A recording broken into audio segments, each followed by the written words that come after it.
বাইহাটা চাৰিআলিত বিগত ৬টা বছৰে নিৰ্মাণ কাৰ্য সম্পূৰ্ণ নহ'ল এটা প্ৰেক্ষাগৃহৰ ২০১৮ চনতে তদানীন্ত মুখ্যমন্ত্ৰী সৰ্বানন্দ সোণোৱালে কমলপুৰৰ মাজমজিয়াত আধাৰশিলা স্থাপন কৰিছিল প্ৰেক্ষাগৃহটোৰ প্ৰায় ১ কোটি টকা ব্যয় সাপেক্ষে নিৰ্মাণ কৰিবলৈ লোৱা প্ৰেক্ষাগৃহটো বিগত ৬ বছৰে নিৰ্মাণ কাৰ্য সম্পূৰ্ণ হৈ নুঠাকলৈ এতিয়া সচেতন মহলৰ মাজত সৃষ্টি হৈছে তীব্ৰ প্ৰতিক্ৰিয়াৰ নিৰ্মাণ কাৰ্য আধৰুৱা হৈ ৰোৱা প্ৰেক্ষাগৃহটোৰ চাৰিওকাষে এতিয়া ঘন হাবি জংঘলে বেৰি ধৰা পৰিলক্ষিত হৈছে শীঘ্ৰে প্ৰেক্ষাগৃহটোৰ নিৰ্মাণ কাৰ্য সম্পূৰ্ণ কৰাৰ দাবী স্থানীয় ৰাইজৰ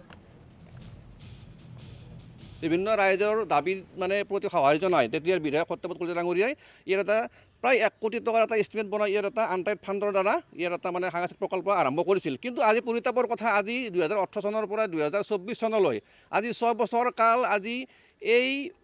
অনুষ্ঠানটো হাবি জংঘলেৰে আৱৰি এক ভূতবংলা সদৃশ পৰিৱেশত ইয়াত অৱস্থিত হৈ আছে আমি দুখ পাইছোঁ আমি অসম জাতীয়তাবাদী যুৱ ছাত্ৰ পৰিষদে খুব দুখ পাইছোঁ আৰু এই অঞ্চলৰ ৰাইজৰ প্ৰতিনিধি হৈ মই ক'বলৈ বিচাৰিছোঁ যে আমাৰ যিহেতু সন্মানীয় আমাৰ দিলীপ শইকীয়া ডাঙৰীয়া দুবাৰকৈ সাংসদ হ'ল আমাৰ কমলপুৰ সমষ্টিৰ জনপ্ৰিয় বিধায়ক সন্মানীয় দিগন্ত কলিতা ডাঙৰীয়া আছে যে আগতে যি হৈ গ'ল আজি ৬ বছৰ এনেকৈ পৰি থাকিল কিন্তু মই তেখেতক এটা আহ্বান জনাব বিচাৰিছোঁ বা আমি এটা অনুৰোধ কৰিব বিচাৰিছোঁ এই অঞ্চলৰ ৰাইজৰ হৈ তেখেতে যেন বাকী থকা সময়ছোৱাত এই অনুষ্ঠানটো ৰাইজৰ প্ৰতি সঁহাৰি জনাই পূৰ্ণাংগ ৰূপ দিয়ে কাৰণ মই কেনে কৈছোঁ যে তেতিয়া আৰু সৰ্বানন্দ সোণোৱাল ডাঙৰীয়া বিজেপি চৰকাৰ আছিল আৰু এতিয়াও হিমন্ত বিশ্ব